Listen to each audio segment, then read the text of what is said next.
दोस्तों, राहुल गांधी ने हिंदुओं को करारा झटका दे दिया एक बार फिर से। जो ये कहते थे कि मैं हिंदुओं का समर्थक हूं और मैं सब लोगों को साथ लेके चलूंगा, अब उन्होंने साफ साफ कर दिया कि वो अपने पिताजी वाली गलती नहीं करेंगे, अपनी दादी वाली गलती नहीं करेंगे। और वो गलतियां क्या थी और क्या उन्होंने सीखा है, साफ साफ हिंदुओं को यहां पे सबक लेने की जरूरत है। मैं आप लोगों को बताता हूं कि 1985 से ये चीजें शुरू हुई।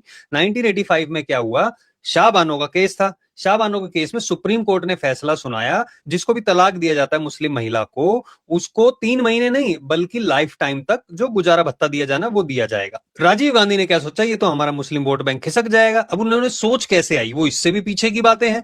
अब नेहरू ने, आपको पता ही है कि नेहरू और गांधी के गठजोड़ की वजह से भारत और पाकिस्तान अलग अलग हो गए थे। मुस्लिम लीग के पक्ष में बहुत सारे मुसलमानों ने वोट किया था भारत में भी, लेकिन फिर नेहरू ने डिसाइड किया इन लोगों को जाने नहीं देता हूं, और यूपी के मुख्यमंत्री को बोल दिया कि भैया इन मुस्लिमों को जाने मत दो, इनको यहीं पे रखो, हम इनको सुरक्षा देंगे, हम इनको साथ में रखेंगे। और वो यहीं पे बसा लिए। मैं ये नहीं कहता कि क्या होना चाहिए था क्या नहीं होना चाहिए था। अगर मुस्लिम देश बना था पाकिस्तान, तो भारत को भी हिंदू राष्ट्र बनना चाहिए था।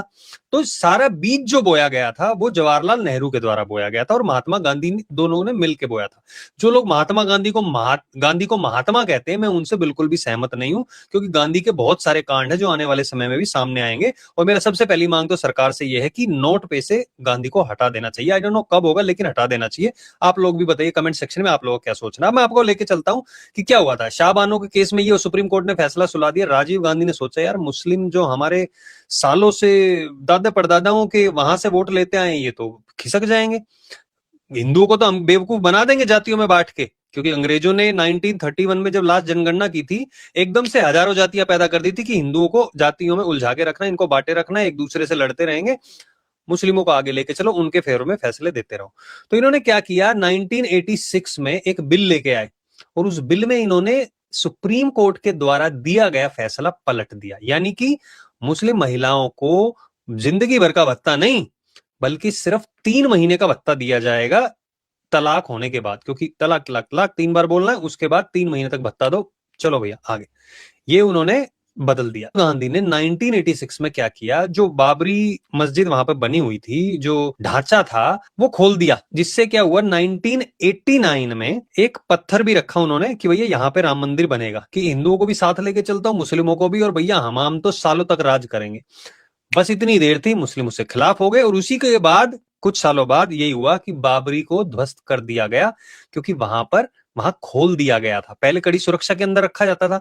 आई डोंट नो अंदर ही अंदर क्या डील हुई थी, पीछे पीछे क्या डील हुई थी, लेकिन लाल कृष्ण आडवाणी की अगुवाई में वहां पे आपने देखा क्या हुआ था। और उसके बाद 2024 में प्रधानमंत्री मोदी जी के हाथों से वहां पे आधारशिला रखी गई और प्राण प्रतिष्ठा हुई। अब राहुल गांधी बार बार क्या कर रहे थे, वो सोच रहे थे मुस्लिम यानी कि कांग्रेस पार्टी। ये मैं नहीं कह रहा हूं, ये एक मुस्लिम नेता ने खुद कहा था कि कांग्रेस मुस्लिमों की पार्टी है। और मैं कह रहा हूं बिल्कुल गलत नहीं कहा था उन्होंने।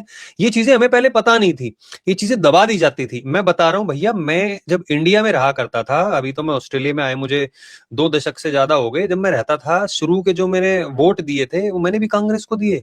अब मुझे समझ में आ रहा है यार मैंने क्या पाप कर दिया, मुझे खुद फील होता है पाप किया मैंने। अब इंदिरा गांधी जब प्राइम मिनिस्टर के लिए चुनाव लड़ रही थी, पीएम उम्मीदवार थी, तब उन्होंने स्वामी करपति को आश्वासन दिया कि जैसे वो प्रधानमंत्री बनेंगी तो गोरक्षा के लिए एक बिल लाया जाएगा और गोरक्षा पर प्रतिबंध लगाया जाएगा। इंदिरा गांधी ने बोल दिया बिल्कुल सही है भैया, हम तो करेंगे। जैसे ही वो पास होगी पलट गई। पलटने की आदत तो शुरू से ही है, चाहे वो नेहरू हो, इंदिरा गांधी, राजीव गांधी, राहुल गांधी। राहुल गांधी को तो बेचारे को खैर जनता चुन ही नहीं रही है, उसके बारे में नहीं कहूंगा मैं। लेकिन इंदिरा गांधी पलट गई। उन्होंने क्या किया, साधुओं ने सबने मिलकर संसद का घेराव कर लिया। संसद का घेराव करते ही बस इंदिरा गांधी ने फिर वो किया। अब ये बात ध्यान रखना, अभी घेराव की बात हो रही है, इसके ऊपर मैं अभी लेटेस्ट एक पॉइंट बताऊंगा आपको। तो संसद का जब घेराव किया तो वहां पर अंधाधुंध गोलियां चलवा दी गई जो गोरक्षक थे। कितने लोग मरे होंगे, 2 4 5 10 15 20। वहां पे जो प्रत्यक्षदर्शी थे उन्होंने कहा हजारों लोगों पर गोली चलाई गई और मारे गए, ट्रकों में भर भर के लाशें फेंकी। वहां उन्होंने खुद विटनेस ने ये बातें बताई थी। अब मैं आपको बताता हूं, किसानों को दिल्ली कूच करने के लिए कौन उकसा रहा था। किसान लाल किले पे झंडा फहरा रहे थे। आपको याद है, किसी भी पुलिस वाले के हाथ में लाठी से ज्यादा कुछ नहीं था। क्यों नहीं था? क्योंकि ये चाहते थे वो वाला कांड हो जाए, एक भी अगर बंदा मर जाए गोली से, भारत को जला देंगे। ये पूरा प्लान था, मानिए ना मानिए, लेकिन गृह मंत्रालय से और अमित शाह और मोदी से सीधे सीधे डायरेक्शन थी कि किसी पे भी गोली नहीं चलानी है, इसलिए लाठी डंडे दे के भेजा था। पुलिस वाले भी भागते हुए नजर आ रहे थे कई जगह, क्योंकि बाकी के जो थे वहां पे कई खलिस्तानी जो उसमें घुसे हुए थे, और जिस खलिस्तानी ने झंडा फहराया था लाल किले पे, उसका तो एक्सीडेंट हो गया, बाकी आप लोग समझदार हैं। यही चीज अब कही गई थी कि संसद का घेराव करेंगे किसान, जब यहाँ पे रोका गया ना बॉर्डर पे और कहते आंसू गैस के गोले छोड़े जा रहे हैं, राजदीप सरदेसाई जैसे लोग बोला कि पुलिस की गोली से एक बंदा मर गया, किसान मर गया। जब वो वीडियो सामने आई ना कि वो ट्रैक्टर पलट गया था इसलिए मरा है, तब राजदीप सरदेसाई की बोलती बंद हुई थी। मैं कह रहा हूं कि ऐसे ऐसे लोग भरे पड़े हैं सिस्टम में जो चाहते हैं कि भारत में बहुत बुरी तरीके से दंगे हों। ये एक उदाहरण था। अब जब उन पर गोली चलाई गई तो उन्होंने श्राप दिया इंदिरा गांधी को, जैसे तूने साधुओं के शरीर छलनी की है ना, तेरे भी एक दिन ऐसे ही शरीर छलनी होगा। आपको पता है क्या हुआ था? इंदिरा गांधी को गोली मार दी थी ना उनके जो बॉडीगार्ड थे उन्होंने। राजीव गांधी आए थे, राजीव गांधी ने भी फिर वहां श्रीलंका में क्या किया था, और फिर बम से किसने उड़ाया था। तो देखो, कर्म जो कहते हैं ना, कर्म का फल होता है, वही होता है। अब राहुल गांधी कह रहे हैं यार मुझे कम से कम कोई कर्म तो करने दो, बाद में जो हो देखा जाएगा, लेकिन मुझे कर्म तो करने दो, मुझे प्रधानमंत्री तो बना दो। इसी क्रम में अब राहुल गांधी की नई रणनीति सामने आ रही है। पहले तो राहुल गांधी मंदिरों में भी जाते थे, जैसे चुनाव आ गए मंदिरों में चले गए और नारियल बेशक फेंकते थे, कम से कम जा तो रहे थे। कुछ लोग तो कहते हैं इनको इनका धर्म ही नहीं पता है, आई डोंट नो उसमें कितनी सच्चाई है। कुछ लोग कहते हैं ये ब्रिटिश सिटीजन है, वो अलग तरीके की बात है।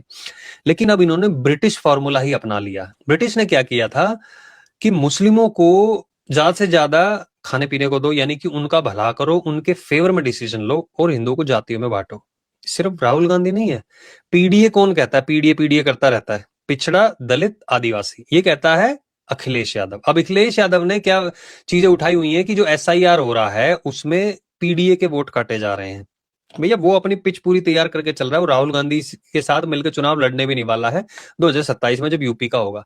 लेकिन प्रधानमंत्री बनने की होड़ में अभी से राहुल गांधी ने सोच लिया कि अभी तो 25 ही है, 26 ही है, लेकिन हाँ मेरे को तैयारी 2-3 साल पहले शुरू करनी पड़ेगी। दबा के झूठ बोल रहे हैं। पहले तो वो कहते थे कि हिंदू हिंसक है, फिर वो बीच बीच में मंदिर चले जाते थे। अब उन्होंने सोचा भैया इससे काम नहीं चलने वाला है, सीधा सीधा कि हाँ भैया हमारी कांग्रेस पार्टी मुस्लिमों की पार्टी है। ये कह नहीं रहे, ये दिख रहा है, उनके एक्शंस में दिख रहा है, चीजें सामने है। एक मैं आपको उदाहरण देता हूं। अभी ये जो बात कर रहे हैं ट्रेड डील के ऊपर बात कर रहे हैं, ठीक है।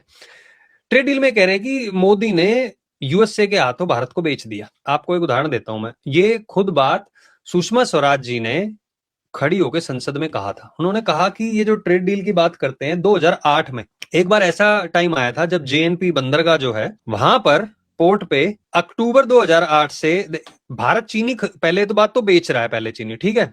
आपको पता है कि चीनी की मिलें भी हैं वहां पे महाराष्ट्र में, कौन उनको वो करता है, जो पवार की, सारा आपको पता है कि पवार उसका उसमें बहुत बड़ा हाथ था।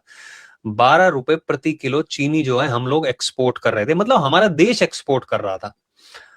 और इंपोर्ट उसी टाइम पे 2 जहाज खड़े हैं, एक में चीनी जा रही है, एक में चीनी आ रही है। जिसमें चीनी जा रही है हमारे देश से वो है 12 रुपए प्रति किलो में हम बेच रहे हैं, जिसमें से आ रही है कितनी होगी वो, 15, 17, 20, 25, 30, 36 रुपए किलो में हम लोग चीनी खरीद रहे हैं। भारत चीनी खरीद रहा है, यानी कि अपने देश को ट्रिपल दाम में कौन ले रहा है? कांग्रेस की सरकार में। 2008 से 2008 अक्टूबर से दिसंबर के बीच जो ये कंपनियां थी ना, चाइनीज कंपनियां, तो उनका जो प्रॉफिट मार्जिन था ना, अक्टूबर 2008 से दिसंबर 2008 30 करोड़ का उनका प्रॉफिट था, जो स्टॉक एक्सचेंज में लिस्टेड थी कंपनियां। 2009 अक्टूबर से दिसंबर तक उन्होंने कितना कमाया होगा आप सोचिए। 30 करोड़ से कितना, 50, 100, 150, 200, 250, 300, 350, 400, नहीं, 901 करोड़ रुपए की उन्होंने प्रॉफिट कमाया था। वो स्टॉक में जो उनकी कंपनियां लिस्टेड थी, चाइनीज कंपनियां, किसकी गवर्नमेंट थी? कांग्रेस की गवर्नमेंट। इतना ही नहीं है भाई, ये तो मैंने व्यापार की बात बताई है, हिंदुओं की बात कर रहे हो। एक बिल आने वाला, कम्युनल वायलेंस बिल 2005 में, उसमें क्या था, अगर कहीं पे भी कोई भी दंगा होता है तो उसका जो गुनहगार होगा वो हिंदू होगा। कोई किसी भी जांच की जरूरत नहीं है, सीधा उसमें नाम आएगा हिंदू का, हिंदू ही उसमें दोषी माना जाएगा। फिर आप अगर हिंदू हो तो आपको साबित करना है कि आपने दंगा नहीं किया है। 2005 में ये बिल लाने की कोशिशें की गई थी, पता है आप लोगों को। भाजपा और कुछ और दल थे, उन्होंने इसका विरोध करके आने नहीं दिया।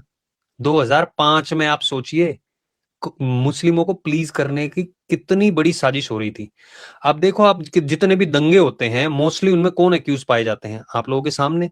लेकिन अगर वो बिल आ जाता तो घर से निकाल निकाल के आप हिंदुओं को ले आते। मैं सारी बातें आप लोगों को कर क्यों रहा हूं? जो लोग अभी भी जातियों में बटे हुए हैं, जो लोग ये कह रहे हैं निचली जाति में ऊंची जाति है, ये वो लोगों के पास अभी भी टाइम है समझने का। समझ जाओ, कांग्रेस का जो खेल है वो बदला नहीं है। वो नए नए उस पे बस चोला चढ़ता है। चोला में इसमें हिंदू बात का भी क्यों कहूं, इन पे चद्दर चढ़ती है, नई नई तरीके की चद्दर चढ़ती है, नए रूप में आ जाता है वो। और उसी रूप में अभी आ रहा है जिसमें बार बार जनगणना की बात की जाती है। और राहुल गांधी क्या कहता है, पत्रकार को पूछता तेरी जाति क्या है। भाजपा के नेता ने संसद में पूछ लिया, राहुल गांधी अपनी जात बताओ, तो हंगामा हो गया वहां पे। क्यों भाई, तुम तो किसी को भी अपनी जात पूछ सकते हो, तुमसे जात कौन क्यों नहीं पूछ सकता। ये टाइम है हिंदुओं, देखो भैया मैं रह रहा हूं ऑस्ट्रेलिया में, ठीक है, मैं कभी कभार जाता हूं इंडिया में। जो आप रह रहे हो ना वहां पे, मेरे को यहां से बैठ के टेंशन होती है, मेरा बच्चा भी यही है, फैमिली यही है, लेकिन मुझे यहां से बैठ के चिंता होती है कि जो सेकुलर, जो पूरी तरीके से कांग्रेस के समर्थन में अभी भी खड़े रहते हैं, वो ज्यादा नहीं है। 20% वो और 10-15% वो होंगे, टोटल 30-35% के आसपास लोग हैं अभी भी। सबसे पहला नंबर तुम्हारा आएगा। याद नहीं आपको ओवैसी के भाई ने क्या कहा था, अकबरुद्दीन ओवैसी ने, 15 मिनट का समय दे दो हमें, सब साफ कर देंगे, पुलिस हटा लो 15 मिनट के लिए, बोला था ना यार। आपको लगता है डेमोग्राफी की जो बात की जाती है वो सिर्फ डराने के लिए की जाती है? आपको पता भी नहीं है, आप एक, वो कहते हैं ना, टाइम बॉम्ब लगा हुआ है उसमें जी रहे हैं। तो भारत में जो चीजें दिखाई जा रही है ना, और जो लोग भी अभी भी हिंदू हो के हिंदू विरोधी है, वो संभल जाए। मैं ये नहीं कहता आप मुस्लिमों को ये कहो वो कुछ नहीं कहो, कम से कम अपनी ताकत को पहचानो। तुम लोग कहां जाओगे भाई, कहां जाओगे तुम लोग, इसलिए संभल जाओ। मैं कह रहा हूं जिंदगी भर, लाइफ टाइम, अगर मैं अभी 18 साल का भी होता और मेरे को ये होता कि भाई मेरे को ये बना देंगे वो बना देंगे, कांग्रेस को वोट दे दो, ये लाखों करोड़ों रुपए दे देंगे, मैं भैया थूकने तक नहीं जाता वहां पे। मैं बता रहा हूं आपको, ठीक है, मैं जब भारत में था नहीं समझती, 18-19 साल के लड़के को इतनी नहीं होती है। अब तो चीजें दिखाई देती हैं, मोदी के आने के बाद तो चीजें हुई हैं। मैं आप लोगों से ही पूछना चाहता हूं, आप लोग बताइए क्या करना चाहिए, क्या आप कभी कांग्रेस को वोट देंगे नहीं देंगे? मैं आपसे पूछ रहा हूं, मैं दबाव नहीं डाल रहा हूं, पूछ रहा हूं मैं आपसे, क्या लगता है आपको? असम में दिख रहा है ना आपको क्या हाल हो रहा है, बंगाल में दिख रहा है ना क्या हाल हो रहा है। तो सोच समझ के जहां पे भी मतदान होगा वहां पे देख के चलिए। और जो लोग भी इनके समर्थन में खड़े रहते हैं, ऐसे ऐसे लोगों के, राहुल गांधी जैसों के, आपको पता नहीं है, आप टाइम बॉम्ब पे जी रहे हैं, देख लिया क्या होने वाला है। ऐसे नेता क्या कर सकते हैं आपको पता नहीं है। बस अभी के लिए मैं इतना ही कहूंगा, अपना ध्यान रखें प्लीज। इस वीडियो को सब लोगों के साथ शेयर जरूर करना, सब लोगों तक ये वीडियो पहुंचनी बहुत ज्यादा जरूरी है, ताकि लोगों को सच्चाई पता चले, क्या हुआ था, कैसे हुआ था, और अब क्या हो सकता है। बहुत बहुत धन्यवाद वीडियो देखने के लिए। जय हिंद, जय भारत।